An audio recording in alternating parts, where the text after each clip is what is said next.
Hi friends, welcome back to the new episode of commerce Guru Malayalam.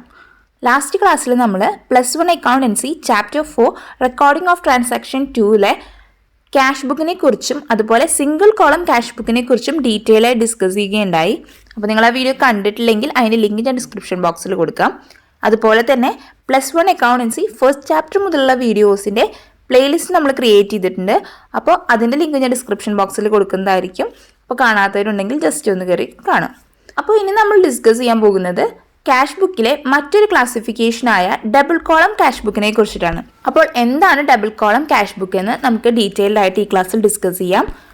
In this type of cash book there are 2 columns of amount on each side of the cash book.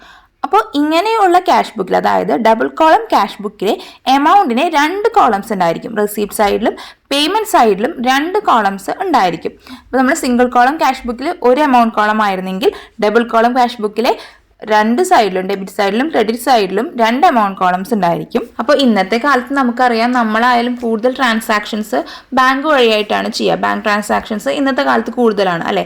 Google പേ ആയിട്ടും phone പേ ആയിട്ടൊക്കെ നമ്മൾ കാര്യങ്ങൾ ചെയ്യാറുള്ളത്. Direct cash കൊടുക്കുന്നതൊക്കെ വളരെ ചുരുക്കമാണ്. കാശ് കയ്യിൽ കൊണ്ട് നടക്കുന്നത് വരെ വളരെ ചുരുക്കമാണ് അല്ലേ. അതുപോലെ തന്നെ ബിസിനസ്സിലും ട്രാൻസാക്ഷൻസ് നടക്കുമ്പോൾ ക്യാഷിൻ്റെ പേയ്മെൻറ്റോ അല്ലെങ്കിൽ ക്യാഷിൻ്റെ റെസിപ്റ്റോ ഒക്കെ അവർ ചെയ്യുന്നത് കൂടുതൽ എന്തായിരിക്കും, ബാങ്ക് അക്കൗണ്ട്സ് വഴിയായിരിക്കും. അതുകൊണ്ട് തന്നെ A business man generally opens A current account with a bank. ഒരു ബിസിനസ് മാൻ ബാങ്കിൽ ഒരു കറണ്ട് അക്കൗണ്ട് ഓപ്പൺ ചെയ്യുന്നു. എന്നാൽ ഈ കറണ്ട് അക്കൗണ്ടിലുള്ള ബാലൻസിനെ അവർ പ്രത്യേകിച്ച് ഇൻട്രസ്റ്റ് ഒന്നും നമുക്ക് പ്രൊവൈഡ് ചെയ്യുന്നില്ല, അത് കറണ്ട് അക്കൗണ്ട് ആയതുകൊണ്ട്. പക്ഷേ അവർ നൽകുന്ന സർവീസസിനെ അവരൊരു ഇൻസിഡൻ്റൽ ചാർജസ് ഈടാക്കുകയും ചെയ്യുന്നുണ്ട്. Okay. For depositing cash or check in the bank account, a form has to be filled which is called pay in slip. അപ്പോൾ നമുക്ക് അറിയണ കാര്യം തന്നെയാണ്, നമ്മൾ ക്യാഷ് ബാങ്കിൽ ഡെപ്പോസിറ്റ് ചെയ്യുന്ന സമയത്ത് നമ്മൾ ഒരു ഫോം ഫിൽ ചെയ്യണം. അതിന് പറയുന്ന പേരാണ് പേ in slip. It contains a counterfoil also which is returned to the customer, അതായത് depositor, with the signature of cashier as a receipt. അപ്പോൾ നമ്മൾ ഈ ഫോം അവിടെ ഫില്ല് ചെയ്ത് കൊടുത്തതിന് ശേഷം അവർ നമുക്കൊരു കൗണ്ടർ ഫോയിൽ തരും. എന്താണ് അതിലെന്തുണ്ടായിരിക്കും, ക്യാഷിയറുടെ സിഗ്നേച്ചറോട് കൂടിയിട്ടുള്ള ഒരു കൗണ്ടർ ഫോയിൽ. അത് നമുക്ക് തിരിച്ചു തരും. അതായത് ആരാണ് ഡെപ്പോസിറ്റ് ചെയ്യുന്നത് അയാൾക്ക് അവർ അത് തിരിച്ചു കൊടുക്കുകയും ചെയ്യും. അപ്പോൾ ക്യാഷ് ബാങ്കിൽ ഡെപ്പോസിറ്റ് ചെയ്യാൻ പേ ഇൻ സ്ലിപ്പ് വേണം. അതുപോലെ തന്നെ ബാങ്കിൽ നിന്ന് ക്യാഷ് വിഡ്രോ ചെയ്യാൻ എന്താണ് വേണ്ടത്, the bank issues A blank cheque forms to the account holder for withdrawing money.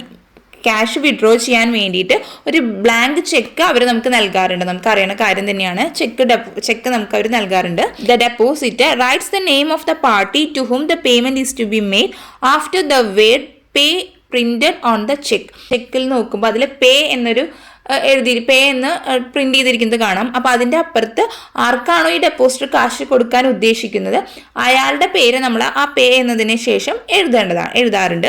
അതൊക്കെ നമുക്ക് അറിയണ കാര്യം തന്നെയാണ്.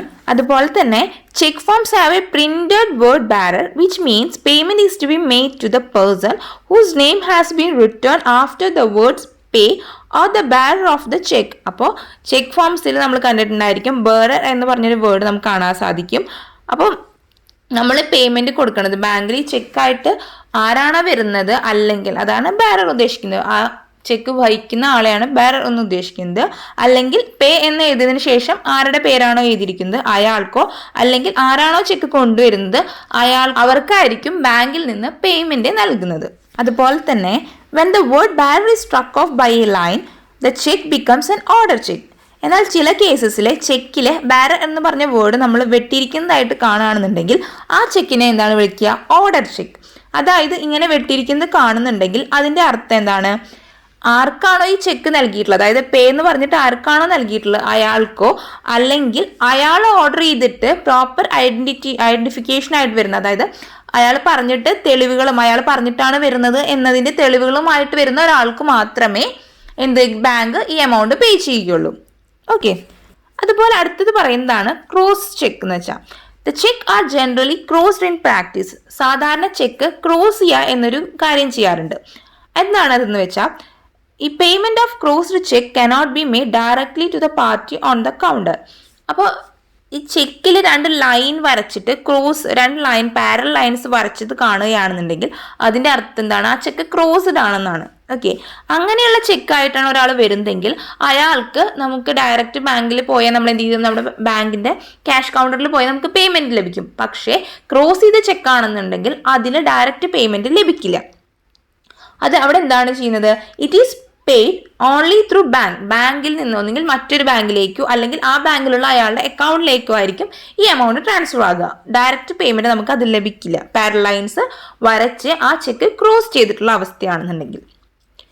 ഇതെന്തിനാണ് നമ്മൾ ചെയ്യുന്നതെന്ന് വെച്ചാൽ നമ്മുടെ പലതരത്തിലുള്ള സെക്യൂരിറ്റിക്കും അത് നമ്മുടെ ട്രാൻസാക്ഷൻ കുറച്ചും കൂടി സുരക്ഷിതത്വം അല്ലെങ്കിൽ കുറച്ചും കൂടി സെക്യൂർ ആവാൻ വേണ്ടിയിട്ട് അല്ലെങ്കിൽ കുറച്ചും കൂടി സേഫ്റ്റിക്കൊക്കെ വേണ്ടിയിട്ടാണ് നമ്മൾ ഇത് ചെയ്യുന്നത്. ഈ ചെക്കിലെ ക്രോസിങ് പലതരത്തിൽ നമ്മൾ ചെയ്യാറുണ്ട്.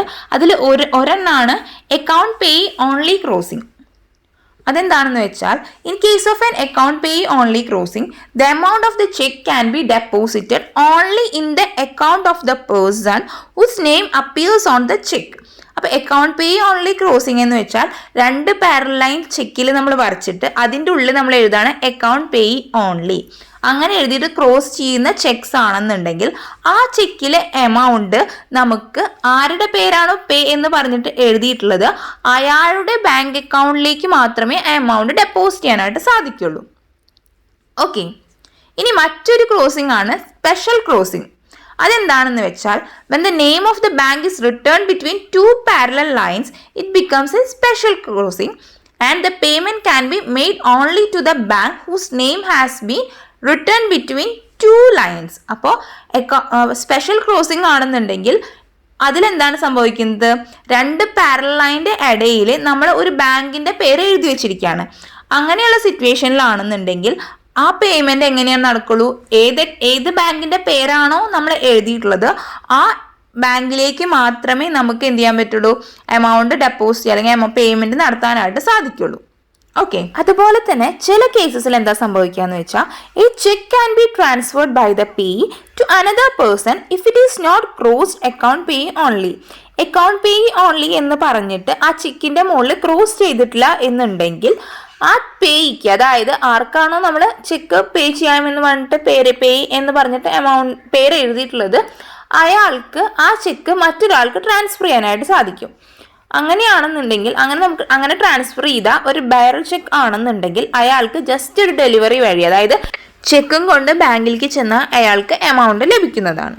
എന്നാൽ ഓർഡർ ചെക്കിന്റെ കേസിലാണെന്നുണ്ടെങ്കിൽ എന്താ സംഭവിക്കുക, and order cheque can be transferred by endorsement and delivery. അവിടെ എൻഡോഴ്സ്മെന്റ് നടത്തണം.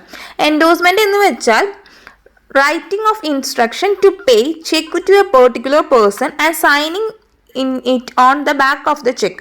അപ്പം എൻഡോഴ്സ്മെന്റിനോട് ഉദ്ദേശിക്കുന്നത് ആ ചെക്കിന്റെ ബാക്കിലെ ഇയാൾക്ക് കാശ് കൊടുക്കാം അല്ലെങ്കിൽ ഈ എമൗണ്ട് ഇയാൾക്ക് പേ ചെയ്യാമെന്നുള്ളൊരു ഇൻസ്ട്രക്ഷൻ ചെക്കിന്റെ ബാക്കിൽ പേ എന്ന് പറഞ്ഞ ആൾ എഴുതുകയും അയാളുടെ സിഗ്നേച്ചർ ചെക്കിന്റെ ബാക്കിൽ ഇടുകയും ചെയ്യുകയാണെന്നുണ്ടെങ്കിൽ അത് ഓർഡർ ചെക്കാണ്. ആ കേസസിൽ അയാൾക്കും ഇതുപോലെ അങ്ങനെ എഴുതുന്നതിനാണ് നമ്മൾ എൻഡോഴ്സ്മെന്റ് എന്ന് പറയുന്നത്. അപ്പോൾ ഈ ചെക്കും കൊണ്ട് ചെന്നാൽ ആരാണോ ചെല്ലുന്നത് അയാൾക്ക് എമൗണ്ട് ലഭിക്കുന്നതാണ്. ചില ആളുകൾക്ക് ചിലപ്പോൾ ബാങ്കിൽ പോകാൻ പറ്റാത്ത സിറ്റുവേഷൻസ് ഉണ്ടായിരിക്കാം. അതായത് ഒന്നെങ്കിൽ വല്ല കിടപ്പിലായിട്ടോ അല്ലെങ്കിൽ ഏജ്ഡ് ആയിട്ടോ അങ്ങനെയൊക്കെയുള്ള ആളുകളാണെന്നുണ്ടെങ്കിൽ പോകാൻ പറ്റാത്ത സിറ്റുവേഷൻ ആണെന്നുണ്ടെങ്കിൽ അവർക്ക് ഇതുപോലെ ചെക്കിൻ്റെ ബാക്കിൽ സൈൻ ചെയ്തിട്ട് ഇന്നയാൾ കൊടുക്കുക എന്നുള്ള ഇൻസ്ട്രക്ഷൻ ചെയ്യാവുന്നതാണ്. അപ്പോൾ ഒരു ബിസിനസ്സിൽ കൂടുതലും ബാങ്ക് ട്രാൻസാക്ഷൻസ് ആണ് വരുന്നതെങ്കിൽ അപ്പോൾ അവിടെ നമ്മൾ യൂസ് ചെയ്യുന്ന കുറച്ച് ടേംസിനെ കുറിച്ചാണ് നമ്മൾ പരിചയപ്പെട്ടത്. എന്താണ് പെയിൻ സ്ലിപ്പ്, അതുപോലെ ചെക്ക്, ഓർഡർ ചെക്ക്, ക്രോസിംഗ് എന്താണ്, സ്പെഷ്യൽ ക്രോസ്ഡ് ചെക്സ് എന്താണ്, അങ്ങനെ പല കാര്യങ്ങളും നമ്മൾ ഇപ്പോൾ ഡിസ്കസ് ചെയ്തു അല്ലേ. അതിന് വേണ്ടിയാണ് നമ്മളിതൊക്കെ മനസ്സിലാക്കിയത്. So when the number of bank transactions is large it is convenient to have a separate amount column for bank transaction in the cash book itself instead of recording them in the journal. അപ്പോൾ bank ട്രാൻസാക്ഷൻസിൻ്റെ എണ്ണം വളരെ കൂടുതലാണെന്നുണ്ടെങ്കിൽ നമ്മൾ ജേർണലിലേക്ക് അത് record ചെയ്യുന്നതിനെക്കാട്ടിയും നല്ലത് cash ബുക്കിൽ തന്നെ bank transactions record ചെയ്യാൻ വേണ്ടിയിട്ട് ഒരു സെപ്പറേറ്റ് കോളം പ്രൊവൈഡ് ചെയ്യുക എന്നുള്ളതാണ്. ഡെബിറ്റ് സൈഡിലും ക്രെഡിറ്റ് സൈഡിലും, അതായത് പേയ്മെൻറ്റ് സൈഡിലും റെസീപ്റ്റ് സൈഡിലും ഒരു സെപ്പറേറ്റ് കോളം നമ്മൾ ഇതിനു വേണ്ടി ക്യാഷ് ബുക്കിൽ പ്രൊവൈഡ് ചെയ്താൽ മതിയാവും. ഇങ്ങനെ നമ്മൾ ഒരു സെപ്പറേറ്റ് കോളം ബാങ്കിന് കൊടുക്കുകയാണെന്നുണ്ടെങ്കിൽ അതുവഴി നമുക്ക് ആ ബാങ്ക് അക്കൗണ്ടിൻ്റെ പൊസിഷൻ നമുക്ക് പെട്ടെന്ന് മനസ്സിലാക്കാനായിട്ട് സാധിക്കും. Just like cash transactions, all payments into the bank are recorded on the left side and all withdrawals or payments through the bank are recorded on the right side. Cash transactions നമ്മൾ ചെയ്യുന്നത് പോലെ തന്നെ ബാങ്കിലേക്കുള്ള എല്ലാ പേയ്മെന്റ്സും നമ്മൾ left സൈഡിൽ record ചെയ്യും. അതുപോലെ തന്നെ ബാങ്ക് വഴി നമ്മൾ ചെയ്യുന്ന എല്ലാ വിഡ്രോവൽസ് അല്ലെങ്കിൽ പേയ്മെന്റ്സ് നമ്മൾ റൈറ്റ് സൈഡിലും റെക്കോർഡ് ചെയ്യും. അതായത് നമ്മളിപ്പോൾ ബാങ്കിലേക്ക് ക്യാഷ് ഡെപ്പോസിറ്റ് ചെയ്യുകയാണെന്നുണ്ടെങ്കിലും ബാങ്കിൽ നിന്ന് ക്യാഷ് വിഡ്രോ ചെയ്യുകയാണെന്നുണ്ടെങ്കിലും ആ 2 എൻട്രീസ് നമ്മൾ റെക്കോർഡ് ചെയ്യുന്നത് ക്യാഷ് ബുക്കിൽ തന്നെയായിരിക്കും. കാരണം അതിലെ 2 ആസ്പെക്ട്സ് ആയ ക്യാഷും ബാങ്കും രണ്ടും നമ്മൾ റെക്കോർഡ് ചെയ്യുന്നത് എന്തിൽ തന്നെയാണ്? ക്യാഷ് ബുക്കിൽ തന്നെയല്ല. അതുകൊണ്ട് 2 ഐറ്റവും നമ്മൾ ക്യാഷ് ബുക്കിൽ എഴുതുന്നതാണ്. ഓക്കെ. അതുപോലെ തന്നെ when cash is paid into the bank the amount deposit is written on the left side in the bank column. അപ്പം നമ്മൾ ബാങ്കിലേക്ക് ക്യാഷ് ഡെപ്പോസിറ്റ് ചെയ്യാണ്. അതായത് cash is paid into the bank എന്ന് വെച്ചാൽ ബാങ്കിലേക്ക് ക്യാഷ് ഡെപ്പോസിറ്റ് ചെയ്യാണ്. അങ്ങനെ ബാങ്കിലേക്ക് ക്യാഷ് ഡെപ്പോസിറ്റ് ചെയ്യുമ്പോൾ ലെഫ്റ്റ് സൈഡിലാണ് നമ്മൾ ബാങ്ക് കോളത്തിൽ ലെഫ്റ്റ് സൈഡിലാണ് നമ്മൾ എഴുതുക. ലെഫ്റ്റ് സൈഡ് എന്ന് പറയുന്നത് ഏതാണ്? റെസീറ്റ് സൈഡ് അല്ലേ? ബാങ്കിലേക്ക് ക്യാഷ് കിട്ടുകയാണ് ചെയ്യുന്നത്. അപ്പോൾ ബാങ്ക് കോളത്തിൽ ക്യാഷ് എന്ന് പറഞ്ഞിട്ട് നമ്മൾ എന്ത് എഴുതണം? എമൗണ്ട് എത്രയാണെന്നുണ്ടെങ്കിൽ എഴുതുക. അതുപോലെ തന്നെ at the same time same amount is entered on the right side in the cash column. അപ്പോൾ ക്യാഷ് കോളത്തിൽ നമ്മുടെ കയ്യിൽ നിന്ന് ഡെപ്പോസിറ്റ് ചെയ്യുമ്പോൾ നമ്മുടെ കയ്യിൽ നിന്ന് ക്യാഷ് പോയി. അപ്പോൾ നമ്മൾ ബാങ്ക് എന്ന് പറഞ്ഞിട്ട് ക്യാഷ് കോളത്തിൽ ആ എമൗണ്ട് സെയിം എമൗണ്ട് എഴുതുകയും ചെയ്യണം. ഓക്കെ. ഇനി നമ്മൾ ക്യാഷ് വിഡ്രോ ചെയ്യുകയാണെന്നുണ്ടെങ്കിൽ നമ്മൾ ഇപ്പോൾ എഴുതിയ, അതായത് നമ്മൾ ക്യാഷ് ഡെപ്പോസിറ്റ് ചെയ്യുമ്പോൾ എഴുതിയതിൻ്റെ നേരെ ഓപ്പോസിറ്റ് എൻട്രി എഴുതിയാൽ മതിയായിരിക്കും. ഓക്കെ. അപ്പോൾ ഇങ്ങനെയുള്ള, അതായത് ക്യാഷും ബാങ്കും സെയിം ഒരു ട്രാൻസാക്ഷനിൽ തന്നെ ക്യാഷും ബാങ്കും വരികയാണെന്നുണ്ടെങ്കിൽ, അതായത് നമ്മൾ ലെഫ്റ്റ് സൈഡിലും റൈറ്റ് സൈഡിലും ഇത് എഴുതുന്നുണ്ടെങ്കിൽ അങ്ങനെയുള്ള എൻട്രീസിൽ നമ്മൾ ലെഡ്ജർ ഫോളിയോൻ്റെ കോളത്തിൽ സി എന്ന് എഴുതണം. അതായത് സി എന്നതുകൊണ്ട് ഉദ്ദേശിക്കുന്നത് കോൺട്രാ എൻട്രി എന്നാണ്. ഓക്കെ. ക്യാഷും ബാങ്കും വരുന്ന ട്രാൻസാക്ഷൻ ആണെന്നുണ്ടെങ്കിൽ അതൊരു കോൺട്രാ എൻട്രി ആയിരിക്കും. അതിൻ്റെ അങ്ങനെ എഴുതുന്നതിൻ്റെ ലെഡ്ജർ ഫോളിയോൻ്റെ കോളത്തിൽ നമ്മൾ സി എന്ന് റെക്കോർഡ് ചെയ്യണം. അതായത് ഇതുകൊണ്ട് നമ്മൾ ഉദ്ദേശിക്കുന്നത് ഈ ട്രാൻസാക്ഷൻസ് നമ്മൾ ലെഡ്ജറിലേക്ക് പോസ്റ്റ് ചെയ്യുന്നില്ല. ഓക്കെ. കാരണം ഇവിടെ രണ്ടും നമ്മൾ ഇവിടെ കോമ്പൻസേറ്റ് ചെയ്ത് പോയേക്കാണ്. ക്യാഷും ഡെബിറ്റ് ആസ്പെക്റ്റും ക്രെഡിറ്റ് ആസ്പെക്റ്റും ഇവിടെ കോമ്പൻസേറ്റ് ചെയ്ത് പോയത് കൊണ്ട് തന്നെ നമുക്കിത് വേറൊരു ലെഡ്ജർ അക്കൗണ്ടിലേക്ക് പോസ്റ്റ് ചെയ്യേണ്ട ആവശ്യം വരുന്നില്ല. ഓക്കെ.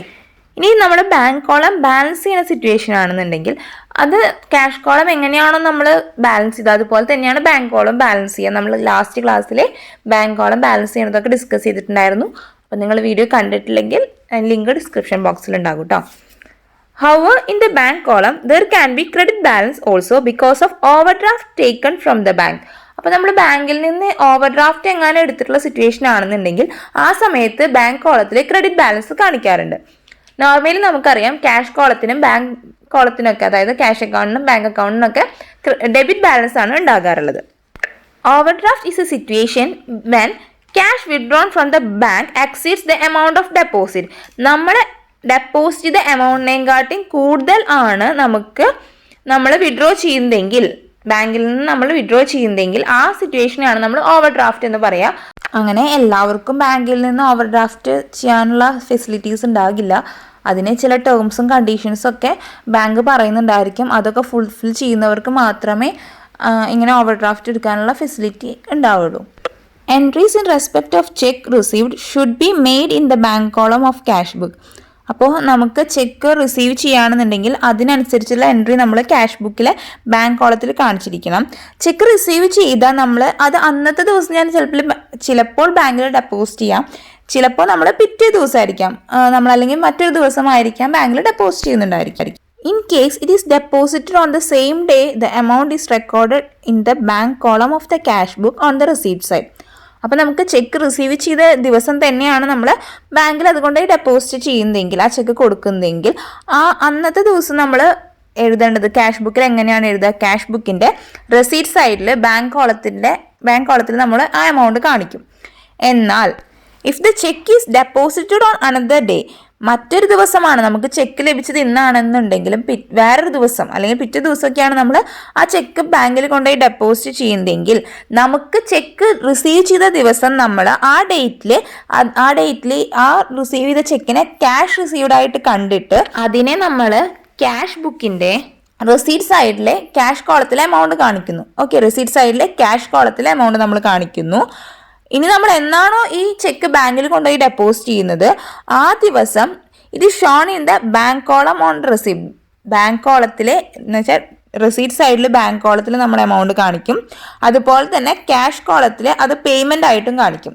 എങ്കിലാണ് നമുക്ക് ജേർണൽ എൻട്രി കറക്റ്റ് ആയിട്ട് പോകുള്ളൂ. കാരണം നമ്മൾ ഓൾറെഡി ക്യാഷ് അക്കൗണ്ടിലേക്ക് അത് വന്നതായിട്ട് കാണിച്ചിട്ടുണ്ട് അല്ലേ. അപ്പോൾ അത് ക്യാഷ് അക്കൗണ്ടിൽ നിന്ന് പോയതായിട്ട് നമ്മൾ കാണിച്ചിട്ട് ബാങ്കിൽ അത് ഡെപ്പോസിറ്റ് ചെയ്ത പോലെ നമ്മൾ കാണിക്കും. ഓക്കെ, മനസ്സിലായോ?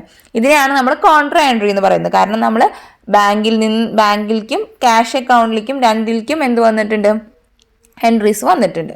ഓക്കെ, അതുപോലെ ചില സമയത്ത് ചെക്ക് നമ്മൾ ബാങ്കിൽ ഡെപ്പോസിറ്റ് ചെയ്യുന്ന സമയത്ത് ചെക്ക്സ് ഡിസോണേർഡ് ആവാറുണ്ട്. ഡിസോണേർഡ് ആവുക എന്ന് വെച്ചാൽ നമ്മളിപ്പോൾ ആരുടെ പേരിലുള്ള അക്കൗണ്ടിലാണോ ഈ ചെക്ക് ഡെപ്പോസിറ്റ് ചെയ്യുന്നത് അയാളുടെ അക്കൗണ്ടിൽ, അതായത് നമുക്ക് ആരാണോ ക്യാഷ് തരാനുള്ളത് അയാളുടെ അക്കൗണ്ടിൽ പര്യാപ്തമായ ബാലൻസ് ഇല്ലാത്ത സിറ്റുവേഷനിൽ നമുക്ക് ഈ ചെക്ക് ബാങ്ക് റിട്ടേൺ ചെയ്യും. അതിനെയാണ് ഡിസോണേർഡ് എന്ന് പറയുന്നത്. ഓക്കെ, വണ്ടി ചെക്ക് എന്നൊക്കെ പറഞ്ഞിട്ടുണ്ടാവും അല്ലേ. അപ്പോൾ ഇങ്ങനെയുള്ള സിറ്റുവേഷനിൽ when a check is received from a customer is dishonored, the bank will return the dishonored check and debit the firm's account. അപ്പോൾ ചെക്ക് ഡിസോണേർഡ് ആവുകയാണെന്നുണ്ടെങ്കിൽ ബാങ്ക് എന്ത് ചെയ്യും, ഈ ചെക്ക് നമുക്ക് റിട്ടേൺ ചെയ്യും, തിരിച്ചു തരും. And debit the firm's account, എന്നിട്ട് ഫേമിൻ്റെ അക്കൗണ്ടിനെ debit ചെയ്യും. Okay, on the receipt of such check or intimation from bank, the firm will make an entry on the credit side of the cash book by entering the amount of dishonored check in the bank column and name of the customer in the particulars column. അപ്പോൾ നമ്മൾക്ക് ഇങ്ങനെ ഒരു check ലഭിക്കുന്ന സമയത്ത് അല്ലെങ്കിൽ ഇങ്ങനെ ഒരു അറിയിപ്പ് ബാങ്കിൽ നിന്ന് ലഭിക്കുന്ന സമയത്ത്, അതായത് നമ്മൾ കൊടുത്ത ചെക്ക് ഡിസോണേർഡ് ആണെന്ന് പറയുന്ന സമയത്ത് നമ്മുടെ ഫേം എന്താണ് ചെയ്യുക, firm will make an entry on the credit side of the cash book. Cash ബുക്കിൻ്റെ ക്രെഡിറ്റ് സൈഡിൽ ഒരു എൻട്രി എഴുതും. എങ്ങനെയാണ്, ഏതാണോ നമ്മുടെ ആ കസ്റ്റമർ അയാളുടെ പേര് പെർട്ടിക്കുലേഴ്സ് കോളത്തിലും എഴുതും. അതുപോലെ തന്നെ ഡിസോണേർഡ് ആയ ചെക്കിൻ്റെ എമൗണ്ട് എത്രയാണോ അത് ബാങ്ക് കോളത്തിൽ നമ്മൾ റെക്കോർഡ് ചെയ്യും. ഇങ്ങനെ നമ്മൾ ചെയ്യുന്നത് വഴി നമ്മുടെ കസ്റ്റമറുടെ മുന്നത്തെ സിറ്റുവേഷൻ എന്തായിരുന്നു, അയാൾ നമുക്ക് ക്യാഷ് തരാനുള്ള സിറ്റുവേഷൻ, അതേ സെയിം സിറ്റുവേഷനിലേക്ക് എൻട്രി അയാളുടെ പൊസിഷൻ പഴയ രീതിയിൽ തന്നെ നമ്മൾ ആക്കി നിർത്തുകയാണ് ചെയ്യുന്നത്. Dishonor of check means return of the check unpaid, generally due to insufficient fund in the customer's account within the bank. അപ്പോൾ ചെക്കിൻ്റെ ഡിസോണർ എന്ന് വെച്ചാൽ നമുക്ക് തിരിച്ച് ലഭിക്കുകയാണ്. ചെക്ക് എന്തുകൊണ്ടാണ്, നമ്മുടെ കസ്റ്റമറുടെ അക്കൗണ്ടിൽ പര്യാപ്തമായ ബാലൻസ് ഇല്ലാത്തതുകൊണ്ട്. ഓക്കെ, അപ്പോൾ ഇനി നമുക്ക് എങ്ങനെയാണ് ഡബിൾ കോളം ക്യാഷ് ബുക്കിൻ്റെ ഫോമാറ്റ് വരാമെന്ന് നോക്കാം. അപ്പോൾ ഇതുപോലെ ആയിരിക്കും ഒരു ഡബിൾ കോളം ക്യാഷ് ബുക്ക് ഇരിക്കുക. ഡെബിറ്റ് സൈഡും ക്രെഡിറ്റ് സൈഡും ഉണ്ടായിരിക്കും. അതുപോലെ തന്നെ ഡെബിറ്റ് സൈഡിൽ റെസിപ്റ്റും ക്രെഡിറ്റ് സൈഡിലെ പേയ്മെൻറ്റ്സും ആണ് ഉണ്ടാവുക. ഇവിടുത്തെ പ്രത്യേകത എന്താണെന്ന് വെച്ചാൽ സിംഗിൾ കോളം ക്യാഷ് ബുക്കിനെ അപേക്ഷിച്ച് ഒരു എമൗണ്ട് കോളം എക്സ്ട്രാ ഉണ്ടാവും. അതായത് നോർമലി നമുക്ക് ക്യാഷ് ബുക്കിൽ ഒരു എമൗണ്ട് കോളമാണ് ഉണ്ടായിരുന്നത് ക്യാഷിൻ്റെ ഐറ്റംസ് റെക്കോർഡ് ചെയ്യാൻ. എന്നാൽ ഡബിൾ കോളം ക്യാഷ് ബുക്കിൽ ബാങ്ക് എന്ന് പറഞ്ഞിട്ട് ഡെബിറ്റ് സൈഡിലും ക്രെഡിറ്റ് സൈഡിലും, അതായത് റെസീപ്റ്റ് സൈഡിലും പേയ്മെൻറ്റ് സൈഡിലും ഒരു എക്സ്ട്രാ എമൗണ്ട് കോളം ഉണ്ടായിരിക്കും. അതായത് ഡബിൾ കോളം ക്യാഷ് ബുക്കിൽ 2 എമൗണ്ട് കോളംസ് ആണ് ഡെബിറ്റ് സൈഡിലും ക്രെഡിറ്റ് സൈഡിലും വരിക. ഇനി നമുക്ക് എങ്ങനെയാണ് ഒരു ഡബിൾ കോളം ക്യാഷ് ബുക്കിലെ ട്രാൻസാക്ഷൻസ് എൻ്റർ ചെയ്യുക അല്ലെങ്കിൽ റെക്കോർഡ് ചെയ്യുക എന്നൊക്കെ നോക്കാം. അതുപോലെ തന്നെ ഡബിൾ കോളം ക്യാഷ് ബുക്കിൻ്റെ ബാലൻസിങ് നമുക്ക് ഈ പ്രോബ്ലം വഴി ചെയ്ത് നോക്കാം. അപ്പോൾ നമുക്ക് പ്രോബ്ലത്തിലേക്ക് കിടക്കാം. അപ്പോൾ ഇതാണ് നമുക്ക് തന്നിരിക്കുന്ന question. Following transaction related to Tools India. Tools India എന്ന് പറഞ്ഞൊരു കമ്പനിയുടെ ട്രാൻസാക്ഷൻസ് ആണ് തന്നിരിക്കുന്നത്. 2017 സെപ്റ്റംബർ 1 മുതൽ സെപ്റ്റംബർ 30 വരെയുള്ള ട്രാൻസാക്ഷൻസ് തന്നിട്ടുണ്ട്. ഇതിൽ നിന്ന് നമുക്ക് double column cash book create ചെയ്യുകയും അത് ബാലൻസ് ചെയ്യുന്നത് എങ്ങനെയാണെന്ന് നമുക്ക് നോക്കാം. അപ്പോൾ നമുക്ക് ആദ്യം എങ്ങനെയാണ് ഡബിൾ കോളം ക്യാഷ് ബുക്ക് വരയ്ക്കുക എന്ന് നോക്കാം. അപ്പോൾ ഇതാണൊരു ഡബിൾ കോളം ക്യാഷ് ബുക്കിൻ്റെ ഫോമാറ്റ് എന്ന് പറയുന്നത്. ഇതിന് 2 സൈഡ്സാണ് ഉണ്ടാകുക, ഡെബിറ്റ് സൈഡും ക്രെഡിറ്റ് സൈഡും. ഡെബിറ്റ് സൈഡിൽ റെസിപ്റ്റ് എന്നും അതുപോലെ ക്രെഡിറ്റ് സൈഡിൽ പേയ്മെൻറ്റ്സ് എന്നും എഴുതിയിട്ടുണ്ടായിരിക്കും. അതുപോലെ ഇതിൻ്റെ എമൗണ്ട് കോളത്തിന് നമുക്കറിയാം 2 എമൗണ്ട് കോളമാണ് ഉണ്ടാകുക. റെസീറ്റ് സൈഡിൽ ക്യാഷ് ബാങ്ക് എന്ന് പറഞ്ഞ് 2 എമൗണ്ട് കോളം, അതുപോലെ പേയ്മെൻറ്റ് സൈഡിലും ക്യാഷ് ബാങ്ക് എന്ന് പറഞ്ഞ് 2 എമൗണ്ട് കോളംസ് ഉണ്ടായിരിക്കും. ഓക്കെ, ഇനി നമുക്ക് ഫസ്റ്റ് ട്രാൻസാക്ഷൻ എന്താണെന്ന് നോക്കാം. അതിനനുസരിച്ച് ക്യാഷ് ബുക്കിലേക്ക് നമുക്ക് റെക്കോർഡിങ് നടത്താം. 2017 സെപ്റ്റംബർ 1 ഫസ്റ്റ് ട്രാൻസാക്ഷൻസ് തന്നിരിക്കുന്നത്. ബാങ്ക് ബാലൻസ് 42,000ഉം ക്യാഷ് ബാലൻസ് 15,000ഉം നമുക്ക് തന്നിട്ടുണ്ട്. അപ്പോൾ നമുക്കറിയാം ക്യാഷ് ബുക്ക് നമ്മൾ എഴുതുമ്പോൾ ആദ്യം നമ്മൾ എന്താണ് എഴുതേണ്ടത്, ബാലൻസ് ബ്രോ ഡൗൺ എന്ന് പറഞ്ഞിട്ട് കഴിഞ്ഞ മാസത്തെ ബാലൻസ് നമ്മൾ എഴുതണം അല്ലേ. അപ്പോൾ നമുക്ക് ആദ്യം അതെവിടെയാണ് എഴുതുക, ബാങ്ക് അക്കൗണ്ടിനും ക്യാഷ് അക്കൗണ്ടിനും ഡെബിറ്റ് ബാലൻസ് ആയതുകൊണ്ട് തന്നെ ക്യാഷ് ബുക്കിൻ്റെ ഡെബിറ്റ് സൈഡിലാണ് നമ്മൾ എഴുതേണ്ടത്. അപ്പോൾ അതുകൊണ്ട് തന്നെ നമ്മൾ റെസീറ്റ് സൈഡിൽ, അതായത് ഡെബിറ്റ് സൈഡിൽ ബാലൻസ് ബ്രോ ഡൗൺ എന്ന് പറഞ്ഞിട്ട് ഈ എമൗണ്ട് ക്യാഷ് കോളത്തിലും ബാങ്ക് കോളത്തിലും കാണിക്കണം. അപ്പോൾ നമുക്ക് ആദ്യം ഡേറ്റ് കോളത്തിൽ ഡേറ്റ് എഴുതാം. റെസീറ്റ്സിലെ ബാലൻസ് ബ്രോ ഡൗൺ എന്ന് പറഞ്ഞിട്ട് എമൗണ്ട് കോളത്തിൽ, അതായത് ക്യാഷ് കോളത്തിൽ 15,000ഉം ബാങ്ക് കോളത്തിൽ 42,000 നമ്മൾ റെക്കോർഡ് ചെയ്യാം. ഇനി നമുക്ക് അടുത്ത ട്രാൻസാക്ഷൻ നോക്കാം. September 4 purchase goods by cheque amount എത്രയാണ്? 12,000. അപ്പോൾ ഗുഡ്സ് പർച്ചേസ് ചെയ്യുന്നു പറയുമ്പോൾ നമുക്കറിയാം നമ്മുടെ കയ്യിൽ നിന്ന് എമൗണ്ട് പോവുകയാണ് ചെയ്യുന്നത് അല്ലേ. അപ്പോൾ നമ്മളത് പേയ്മെൻറ്റ് സൈഡിൽ വേണം കാണിക്കാൻ. അപ്പോൾ ചെക്ക് വഴി പോകുന്നു പറയുമ്പോൾ നമ്മളത് എവിടെയാണ് കാണിക്കേണ്ടത്? ബാങ്ക് എന്ന് പറഞ്ഞ കോളത്തിൽ, പേയ്മെൻറ്റ് സൈഡിൽ ബാങ്ക് കോളത്തിലാണ് കാണിക്കേണ്ടത്. ഓക്കെ, അപ്പോൾ ആദ്യം നമുക്ക് ഡേറ്റ് കോളത്തിൽ ഡേറ്റ് എഴുതാം. പേയ്മെൻറ്റിലെ പർച്ചേസസ് എന്ന് പറഞ്ഞിട്ട് എമൗണ്ട് എത്ര? 12,000 എവിടെയാണ് എഴുതേണ്ടത്? ബാങ്ക് കോളത്തിൽ റെക്കോർഡ് ചെയ്യാം. ഇനി അടുത്ത ട്രാൻസാക്ഷൻ നോക്കാം. September 8 sale of goods for cash 6,000 rupees. അപ്പോൾ ഗുഡ്സ് വിൽക്കുമ്പോൾ നമുക്ക് എന്താണ്? ക്യാഷ് കിട്ടുകയാണ് ചെയ്യുക അല്ലേ. അപ്പോൾ നമുക്ക് അത് റെസീറ്റ് സൈഡിലാണ് എഴുതേണ്ടത്. അപ്പോൾ ഇവിടെ ക്യാഷ് എന്ന് പറഞ്ഞുകൊണ്ട് ക്യാഷ് കോളത്തിലാണ് നമ്മൾ എമൗണ്ട് എഴുതേണ്ടത്. അപ്പോൾ നമുക്ക് ആദ്യം റെസീറ്റ് സൈഡിലെ ഡേറ്റ് കോളത്തിൽ ഡേറ്റ് എഴുതാം. റെസീറ്റ്സിലെ സെയിൽസ് എന്ന് പറഞ്ഞിട്ട് ക്യാഷ് കോളത്തിൽ 6,000 നമുക്ക് റെക്കോർഡ് ചെയ്യാം. Next one September 13 purchase machinery by cheque 5,500. അപ്പോൾ നമുക്കിവിടെ മെഷീനറി പർച്ചേസ് ചെയ്യുന്നു പറയുമ്പോൾ നമ്മുടെ കയ്യിൽ നിന്ന് ക്യാഷ് പോയി. അപ്പോൾ നമ്മളത് എവിടെയാണ് കാണിക്കേണ്ടത്? പേയ്മെൻറ്റ് സൈഡിലാണ് കാണിക്കേണ്ടത്. അപ്പോൾ പേയ്മെൻറ്റ് സൈഡിൽ ആദ്യം നമ്മൾ ഡേറ്റ് കോളത്തിൽ ഡേറ്റ് എഴുതുക. പേയ്മെൻറ്റിലെ മെഷീനറി എന്ന് പറഞ്ഞിട്ട് ഇവിടെ പറഞ്ഞിട്ട് ചെക്കായിട്ടാണ് വാങ്ങിയിട്ടുള്ളത് അല്ലേ. അപ്പോൾ ചെക്ക് എന്ന് പറയുമ്പോൾ നമ്മൾ എമൗണ്ട് എവിടെയാണ് എഴുതേണ്ടത്? ബാങ്ക് കോളത്തിൽ 5,500 റെക്കോർഡ് ചെയ്യാം. Next transaction September 16 sold goods and received check deposited same day എന്ന് പറഞ്ഞിട്ടുണ്ട്. അപ്പോൾ ഇവിടെ ഗുഡ്സ് വിറ്റു എന്നാണ് പറയുന്നത്. അപ്പോൾ ഗുഡ്സ് വിൽക്കുമ്പോൾ നമുക്കറിയാം നമുക്ക് എമൗണ്ട് കയ്യിലേക്ക് വരികയാണ് ചെയ്യുന്നത് അല്ലേ. അപ്പോൾ നമ്മളത് എവിടെയാണ് കാണിക്കേണ്ടത്? റെസീറ്റ് സൈഡിലാണ് കാണിക്കേണ്ടത്. അപ്പോൾ റെസീറ്റ് സൈഡിൽ ആദ്യം നമ്മൾ ഡേറ്റ് കോളത്തിൽ ഡേറ്റ് എഴുതുക. റെസീറ്റ്സിലെ സെയിൽസ് എന്ന് പറഞ്ഞിട്ട് എമൗണ്ട് നമ്മൾ എവിടെയാണ് റെക്കോർഡ് ചെയ്യേണ്ടത്? ഇവിടെ ചെക്ക് റിസീവ് ചെയ്തു എന്നാണ് പറഞ്ഞത്. അത് നമ്മൾ സെയിം ഡേ തന്നെ ഡെപ്പോസിറ്റ് ചെയ്തിട്ടുണ്ട്. അപ്പോൾ നമ്മൾ ബാങ്ക് കോളത്തിൽ വേണം 4,500 എഴുതാൻ വേണ്ടിയിട്ട്. Okay, next one September 17 purchase goods from Mithun in cash 17,400. അപ്പോൾ ഗുഡ്സ് മിഥുൻ്റെ കയ്യിൽ നിന്ന് ക്യാഷിന് പർച്ചേസ് ചെയ്യുന്നതാണ് പറയുന്നത്. അപ്പോൾ പർച്ചേസ് ചെയ്യുമ്പോൾ നമ്മുടെ കയ്യിൽ നിന്ന് എമൗണ്ട് പോവുകയാണ് ചെയ്യുക. അതുകൊണ്ട് നമ്മൾ പേയ്മെൻറ്റ് സൈഡിലാണ് കാണിക്കുക. അപ്പോൾ ആദ്യം നമ്മൾ ഡേറ്റ് കോളത്തിൽ ഡേറ്റ് എഴുതാം. പേയ്മെൻറ്റിലെ പർച്ചേസസ് എന്ന് പറഞ്ഞിട്ട് എമൗണ്ട് എവിടെയാണ് റെക്കോർഡ് ചെയ്യേണ്ടത്? ക്യാഷ് എന്ന് പറഞ്ഞിട്ട് നമ്മളോട് പറഞ്ഞിട്ടുണ്ട് ക്യാഷ് ആയിട്ടാണ് പർച്ചേസ് ചെയ്തത്. അതുകൊണ്ട് ക്യാഷ് കോളത്തിൽ 17,400 റെക്കോർഡ് ചെയ്യാം. Next one September 20 purchase stationery by cheque 11,100. അപ്പോൾ പർച്ചേസ് ചെയ്യുമ്പോൾ നമ്മുടെ കയ്യിൽ നിന്ന് ക്യാഷ്, അതായത് എമൗണ്ട് പോവുകയാണ് ചെയ്യുക. അപ്പോൾ നമ്മളത് പേയ്മെൻറ്റ് സൈഡിൽ വേണം കാണിക്കാൻ. അപ്പോൾ ആദ്യം നമ്മൾ പേയ്മെൻറ്റ് സൈഡിൽ ഡേറ്റ് കോളത്തിൽ ഡേറ്റ് എഴുതുക. പേയ്മെൻറ്റ്സിൽ പർച്ചേസ് സ്റ്റേഷനറി എന്നാണ് പറഞ്ഞില്ല. അപ്പോൾ സ്റ്റേഷനറി എന്ന് പറഞ്ഞിട്ട് എമൗണ്ട് എത്രയാണ്? 1,100 എവിടെയാണ് റെക്കോർഡ് ചെയ്യേണ്ടത്? ചെക്ക് എന്ന് പറഞ്ഞുകൊണ്ട് ബാങ്ക് കോളത്തിൽ വേണം record. Next one September 24 cheque given to Rohit 1,500. അപ്പോൾ രോഹിത്തിന് ചെക്ക് കൊടുത്തു എന്നാണ് പറയുന്നത്. അപ്പോൾ കൊടുക്കുമ്പോൾ നമ്മുടെ കയ്യിൽ നിന്ന് എമൗണ്ട് പോവുകയാണ് ചെയ്യുക. അപ്പോൾ നമ്മൾ പേയ്മെൻറ്റ് സൈഡിൽ വേണം കാണിക്കാൻ വേണ്ടിയിട്ട്. പേയ്മെൻറ്റ് സൈഡിലെ ഡേറ്റ് കോളത്തിൽ ഡേറ്റ് എഴുതുക. പേയ്മെൻറ്റ്സിലെ രോഹിത് എന്ന് പറഞ്ഞിട്ട് 1,500 എവിടെയാണ് കാണിക്കേണ്ടത്?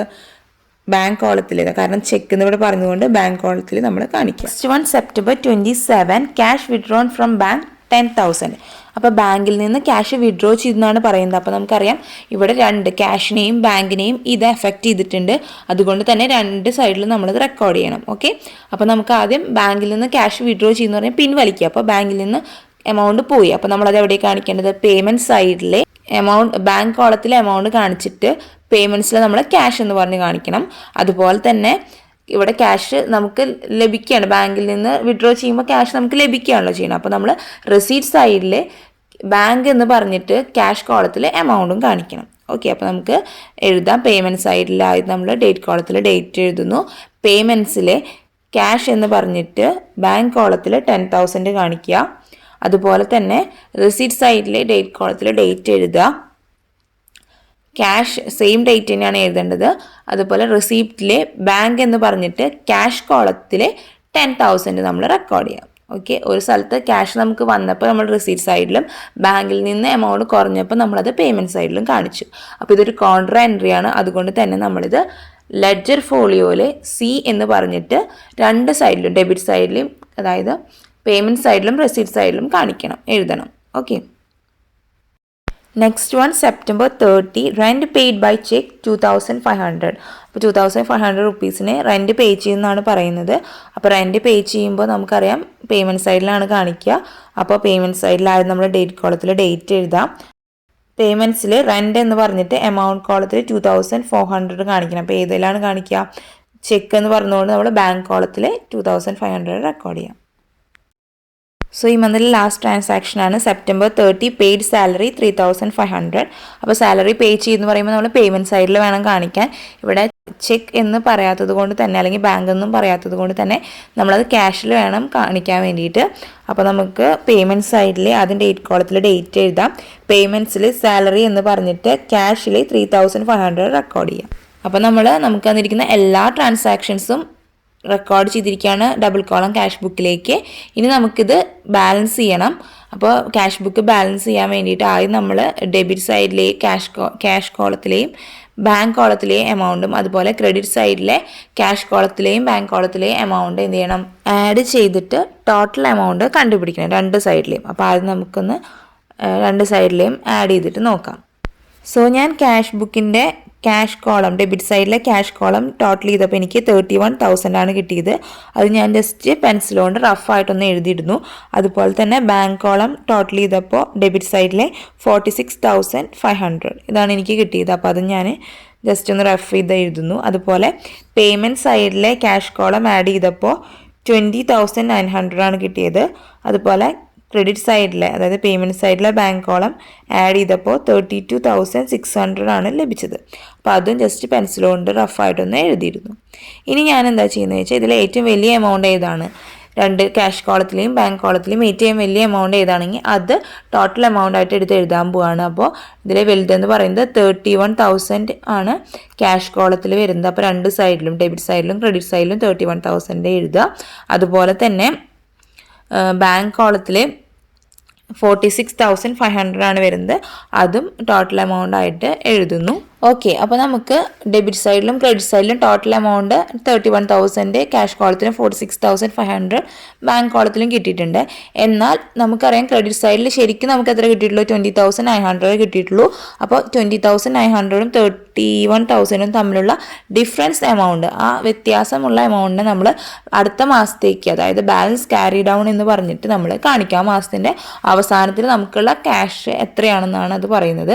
അപ്പോൾ നമുക്ക് ആ മാസത്തിൻ്റെ അവസാനത്തെ ഡേറ്റിൽ ബാലൻസ് ക്യാരി ഡൗൺ എന്ന് പറഞ്ഞിട്ട് ക്യാഷ് കോളത്തിൽ 31,000ൽ നിന്ന് 20,900 റെഡ്യൂസ് ചെയ്യുമ്പോൾ നമുക്ക് ലഭിക്കുക 10,100 ആണ്. അത് നമ്മൾ എഴുതുക. അതുപോലെ തന്നെ ബാങ്ക് കോളത്തിൽ 46,500ൽ നിന്ന് അത് നമുക്ക് കിട്ടിയ 32,600 റെഡ്യൂസ് ചെയ്യുമ്പോൾ മൈനസ് ചെയ്യുമ്പോൾ നമുക്ക് ലഭിക്കുക 13,900 ആണ്.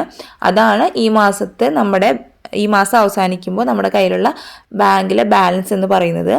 ഇനി നമ്മൾ നെക്സ്റ്റ് എന്താ ചെയ്യേണ്ടതെന്ന് വെച്ചാൽ ഈ എമൗണ്ട് അടുത്ത മാസം ഫസ്റ്റിലേക്ക് ബ്രോ ഡൗൺ ചെയ്യണം. അപ്പോൾ നമ്മൾ ഇപ്പോൾ നമ്മൾ ക്രെഡിറ്റ് സൈഡിലാണ് നമുക്ക് കിട്ടിയത്. അപ്പോൾ നമുക്കറിയാം ക്യാഷ് ബുക്കിനും ബാങ്ക് അക്കൗണ്ടിനും ഡെബിറ്റ് ബാലൻസ് ആണ്. അപ്പോൾ നമ്മൾ October 1 എന്ന് പറഞ്ഞിട്ട് ഡെബിറ്റ് സൈഡിലെ ബാലൻസ് ബ്രോ ഡൗൺ എന്ന് പറഞ്ഞിട്ട് ക്യാഷ് കോളത്തിൽ 10,100ഉം ബാങ്ക് കോളത്തിൽ 13,900ഉം കാണിക്കും. ഓക്കെ, അപ്പോൾ ഇത്രയേ ഉള്ളൂ ഒരു ഡബിൾ കോളം ക്യാഷ് ബുക്ക് നമ്മൾ പ്രിപ്പയർ ചെയ്യുന്നത്. വളരെ സിമ്പിളാണ് ഇത് ക്രിയേറ്റ് ചെയ്യാനൊക്കെ. നമുക്കൊന്ന് ജസ്റ്റ് ഒന്നൊരു ടെക്നിക്ക് മനസ്സിലാക്കിയിട്ട് വളരെ ഈസി ആയിട്ട് നമുക്ക് ചെയ്യാവുന്നതേ ഉള്ളൂ. എക്സാമിന് ഇതുമായി ബേസ് ചെയ്തിട്ട് ക്വസ്റ്റ്യൻസ് ചോദിക്കാറുണ്ട്, പ്രിപ്പയർ ക്യാഷ് ബുക്ക് എന്നൊക്കെ പറഞ്ഞിട്ട്. അപ്പോൾ നിങ്ങൾ കുറച്ചും കൂടി അധികം പ്രോബ്ലംസ് ഡബിൾ കോളം ക്യാഷ് ബുക്കുമായി ബേസ് ചെയ്തിട്ടും ക്യാഷ് ബുക്കുമായി ബേസ് ചെയ്തിട്ടൊക്കെ ചെയ്ത് നോക്കുക. എന്തെങ്കിലും ഡൗട്ട്സ് ഉണ്ടെങ്കിൽ താഴെ കമൻറ്റ് ബോക്സിൽ മെൻഷൻ ചെയ്യുക. അപ്പോൾ നെക്സ്റ്റ് ക്ലാസ്സിൽ ഇതിൻ്റെ കണ്ടിന്യൂവേഷനായ പെറ്റി ക്യാഷ് ബുക്കിനെ കുറിച്ച് നമുക്ക് ഡിസ്കസ് ചെയ്യാം. So thanks for watching.